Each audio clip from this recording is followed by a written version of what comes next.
내 아들 마가, 오늘 말씀 제목입니다. 사도행전 15장에 보면 바나바와 바울이 다투는 내용이 나오죠. 15장 39절 보면 서로 심히 다투어, 단순히 말싸움 정도 했다는 게 아니고 감정이 격해지고 충돌이 폭발해버린 상태를 말합니다.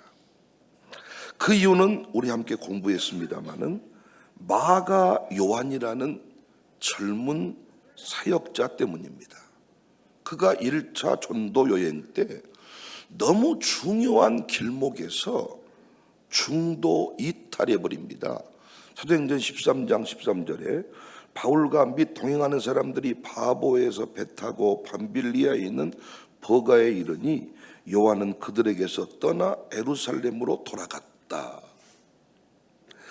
이 마가는 바나바의 조카입니다. 골로새서 4장 10절에 나와 함께 갇힌 아리스다고와 바나바의 생질 마가와, 여기 생질이라는 뜻이 사촌이라는 뜻입니다. 바울은 2차 전도 여행을 앞두고 절대로 이 마가 같은 놈은 데려갈 수가 없습니다. 한 번 배신한 놈은 또 배신합니다. 결국 바나바와 바울은 다른 길을 가게 되죠. 바나바는 조카 마가를 데리고 떠나고 바울은 누구랑 떠납니까? 실라와 함께 떠납니다. 이때 마가의 마음이 어땠을까요? 자신 때문에 바나바와 바울이 갈라지는 모습을 보면서 어떤 상처 같은 것을 입지 않았을까요? 이 사건 이후에 마가는 사도행전에서 등장하지 않습니다. 끝났다 싶을 때 마가의 이름이 다시 등장하는 곳이 오늘 본문입니다. 택하심을 함께 받은 바벨론에 있는 교회가 너희에게 문안하고 내 아들 마가도 그리한다. 사도행전에서 잊혀졌던 마가를 베드로는 나의 아들이다, 이렇게 말합니다. 이는 1차 전도 여행 이후에 실패자로 낙인 찍힌 사역자도 아니다. 가기로 했으면 끝까지 가야지. 어찌 너는 영적 감각이 그리 부족하냐. 그래서 바울은 사람 취급을 안 해버린 거예요. 이때부터 마가는 베드로와 함께 있었을 것으로, 예루살렘으로 갔다 그랬잖아요. 베드로와 함께 있었을 것으로 추정합니다. 그럼 여러분, 베드로가 누굽니까? 어떤 사도의 특징이 있습니까? 예수님을 저주하면서 부인했던 사람입니다. 그 저주의 순간에 대단한 게요, 우리도 법정 같은 데 가보았지만은 그 증인으로서 어떤 뭔가를 증언할 때 눈이 마주쳤단 말이에요. 예수님과 눈이 마주쳤던 사람이 베드로예요. 다른 사람은 몰라도 예수님이 눈빛으로 했던 그 말을 알고 있었던 사람. 예수님께서 돌아가시고 부활하신 후 디베랴 바닷가로 찾아오셨을 때 베드로는 예수님을 알아봅니다. 이 순간에 베드로가 예수님께 나아갑니다. 여러분 같았다면 예수님께 나아갈 수 있었겠습니까? 저같이 소심한 A형은 절대로 못 나갔을 것 같습니다. 왜? 내가 하는 짓거리가 너무 추접했어. 진짜 어떻게 좀 두려워서 잠깐 그랬다고 치지만 3번씩이나 저주하면서 쌍욕을 퍼부어대면서 예수님을 부인했고, 심지어 그 부인하는 순간에 눈이 마주쳤는데도 모른 척하고 나는 예수님과 상관없는 사람입니다. 나는 저 자식과 저놈과 아무 상관이 없습니다 다른 사람은 다 몰라도 나는 절대로 주님을 떠나지 않겠습니다. 이렇게 했는데 그냥 살짝 두려워서 떤 게 아니라 대놓고 저주했고 눈빛으로 베드로야 너 지금 뭐하고 있는 거야? 라고 말했을 때에도 여전히 뻔뻔하게 살기 위해 몸부림쳤던 이런 사람이었기 때문에 나 같으면 못 나갔겠다. 벼룩도 낯짝이 있지 않겠는가.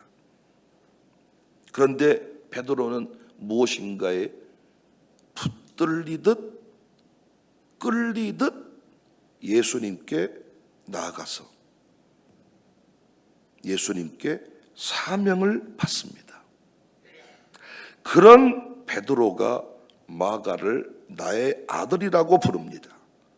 많은 학자들이 바울과 헤어진 뒤에 베드로 곁에서 머물면서 양육을 받았을 것이다 라고 추정을 한단 말이죠.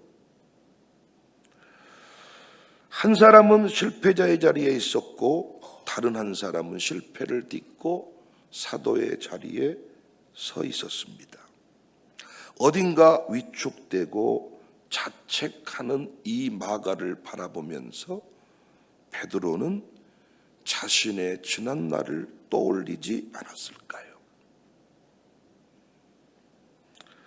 그래서 누구보다도 베드로는 마가를 더 잘 위로하지 않았겠습니까? 마가와 베드로는 어떤 측면에서 같은 실수의 아픔을 가진 자들입니다. 마가는 궁금했을 거예요.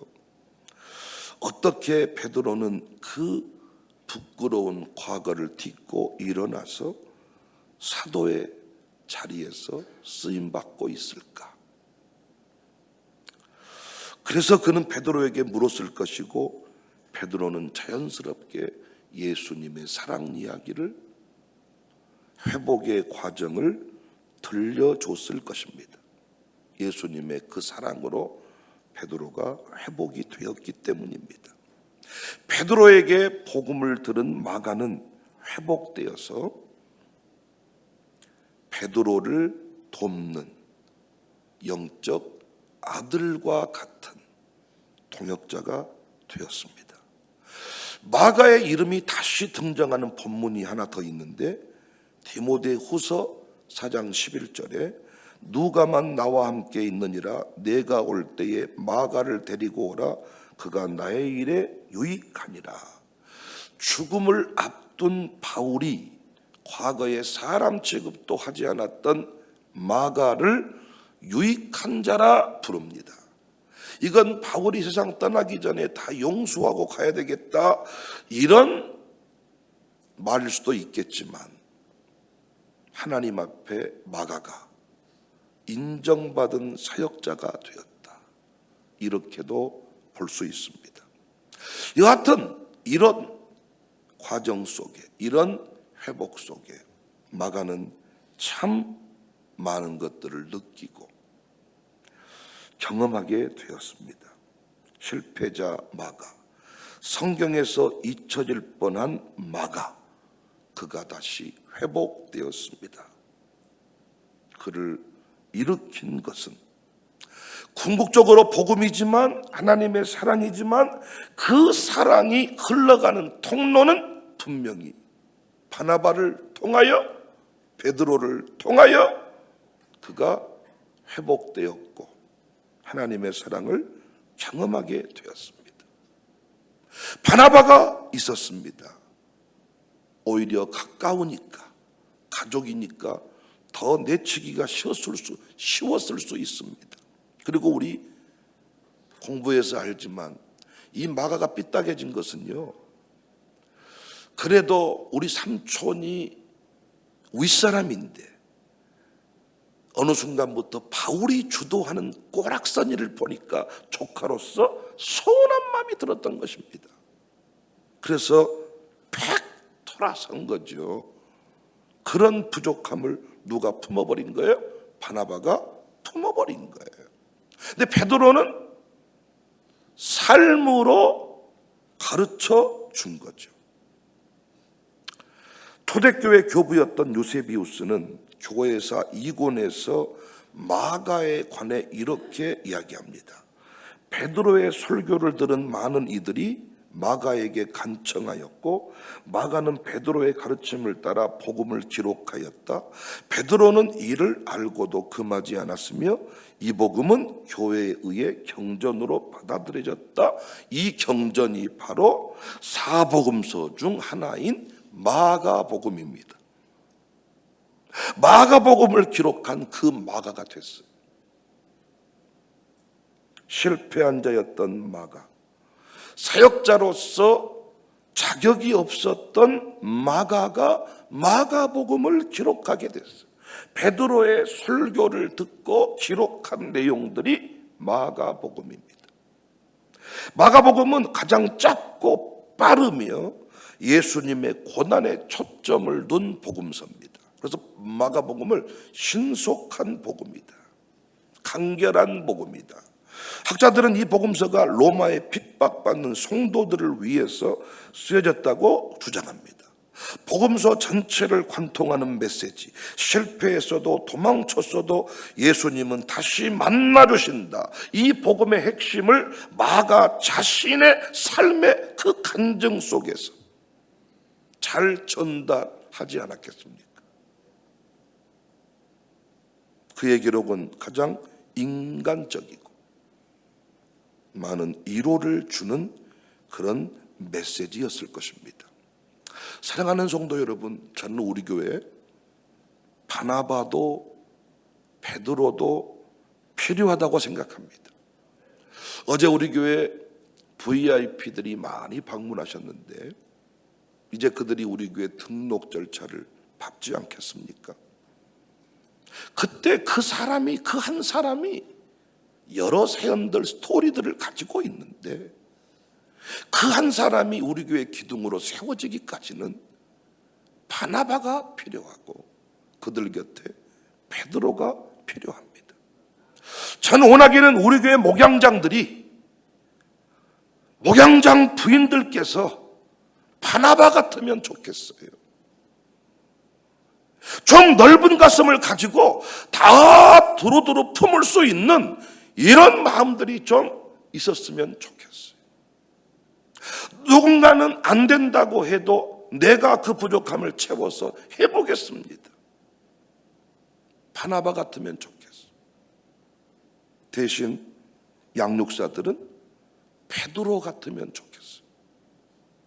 왜 그렇게 못 살았어요? 왜 그렇게 안 하는 거예요? 그렇게 하면 되겠어요? 무사히 새벽기도 하라 그랬잖아요. 왜 못 하는 거예요? 이런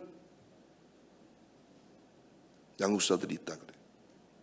여러분 담임 목사가 바울처럼 단호하게 가르친다면 누군가는 베드로 같아야 되지 않겠냐고요. 저의 기질을 이 세 사람 중에 기질로 보았을 때 저는 바울 같습니다. 어떤 사역을 해감에 있어서 단호한 모습이 있습니다. 제가 어제도 권사님 사역장 세 분이 제 방에 오셔서 저를 위로해 주시길래 제가 이런 축복 기도를 해드렸습니다. 하나님, 세대 통합 목회하다 보니까 신앙 전수자의 엄마, 성경적인 아내 역할을 강조한 나머지 위로보다는 책망을 더 많이 했던 것 같습니다. 그런데 이기고 이겨서 이 자리에 서 있게 하심을 감사하다. 바울은 잘 아시는 바대로 사역에 열정을 품고 앞만 보고 달려갔던 사람입니다. 그래서 사역의 거침돌이 되는 사람은 제거했습니다. 치고 나갔습니다. 이때 누군가는 바나바와 같아야 되지 않겠습니까? 목양장이 저는 바나바의 자리에 서면 좋겠어요. 대신 양육사들은 베드로 같으면 좋겠어요. 힘들지요. 저도 처음에 새벽 기도가 힘들었습니다. 그런데 이제는 새벽 기도에서 은혜를 받습니다. 그러면서 어떻게 힘듦이 은혜의 고백으로 바뀌게 되었는지. 주일 성수 힘드시죠? 저도 처음에는 오전 예배 드리고 오후에는 도망갔습니다. 근데 이제는 오후 예배까지 드려야 뭔가 채워지는 느낌입니다. 어떻게 힘듦에서 온전한 기쁨으로 바뀌었는지를 잘 설명해 주는 그런 베드로 같은 사람이 필요하지 않겠습니까? 다 바울처럼 일중심, 사역중심, 또 바나바처럼 그렇게 품기만 해서는 안 됩니다. 경험을 가지고 가르치는 사람이 필요합니다. 복음은 깨지고 상처 입고 실패한 우리를 부르시고 변화시킵니다. 철학자 알베르 카미는 지옥이란 후회 속에 홀로 있는 시간이다 그랬어요. 누군가 잘못된 결정을 하고 후회할 수 있습니다. 후회하고 있는 그 사람에게 다시 복음은 기회를 주거든요.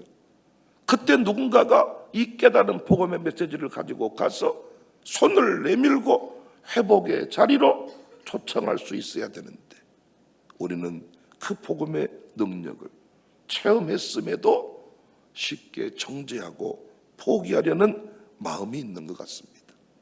사랑하는 여러분, 누군가는 바나바가 되셔야 되고, 누군가는 베드로가 되어야 하고, 누군가는 바울이 되어야 합니다. 세 사람은 비교의 대상이 아니라 연합의 대상입니다. 누가 옳았냐가 아니라 이 세 사람이 함께 연합을 이루어 갈 때 하나님의 나라는 확장이 되는 것입니다. 헬리나우엔의 저서 상처 입은 치유자라는 책에서 이런 내용이 있습니다. 진정한 치유는 내가 가진 능력에서 시작되지 않는다. 오히려 내가 얼마나 부서졌는지를 고백할 때 하나님은 그 부서진 틈으로 다른 이들의 상처를 만지신다. 상처는 부끄러운 것이 아닙니다. 사명이 시작되는 자리입니다. 그 상처를 해석하는 능력이 필요합니다. 그것이 복음입니다. 복음을 통하여 상처를 해석하면 그 상처는 더 이상 상처가 아니라 사명이 되는 것입니다. 홀로 신앙생활 하시니 힘드시지요? 라고 이야기하고 나서 나도 힘들어요, 이게 아니죠. 힘들죠. 나도 힘들었습니다. 그러나 그 힘듦이 지금은 기쁨이 됐습니다. 그 이유는 이와 같습니다. 라고 말해줄 수 있는 치유자, 사역자가 되어야 합니다. 하나님은 안전한 자를 사용하시지 않습니다. 오히려 자신의 상처를 숨기지 않고 고백하는 자를 통해 일하시는 분이십니다. 그런데 많은 사람들이 나는 준비가 안 됐다면서 물러서거나 혹은 나 때문에, 내가 실수했기 때문에 스스로를 자책하면서 숨어버리는 경우가 있는데 그 사람이 지옥을 사는 겁니다. 난 어제도 47명을 우리가 빛으로 인도했다 생각합니다. 그들 중에 몇 사람이 택함받은 주의 백성이고 우리 교회 기둥이 될지는 다 알 수 없지만 그들에게 바나바가 필요합니다. 누가 바나바 하실래요? 그들에게 바울이 필요합니다. 누가 바울 하실래요? 그들에게 베드로가 필요합니다. 누가 베드로 하실래요? 양육사가 둘이 부부가 양육을 하는데 누가 베드로 하실래요? 누가 바울 하실래요? 누가 바나바 하실래요? 저는 목양장 시스템이 만들어졌으니까 나는 담임 목사와 함께 이 세 가정이 바나바의 역할, 바울의 역할, 베드로의 역할을 정확하게 나눠서 감당한다면 우리 교회의 놀라운 성장의 역사, 정착의 역사를 만들어가게 될 것입니다. 여러분, 부족함이 있으십니까? 실패했습니까? 배신해버렸습니까? 헌신해야 될 자리에서 두려워서 헌신을 거절하셔버렸습니까? 그것 때문에 참으로 힘드십니까? 하나님께서 여러분을 회복시키기를 원하십니다. 청사교회 양육의 원리를 따라서 말씀을 통하여 다시 회복하시고 일어서서 사명 감당의 주인공들이 되시기를 주님의 이름으로 축복합니다.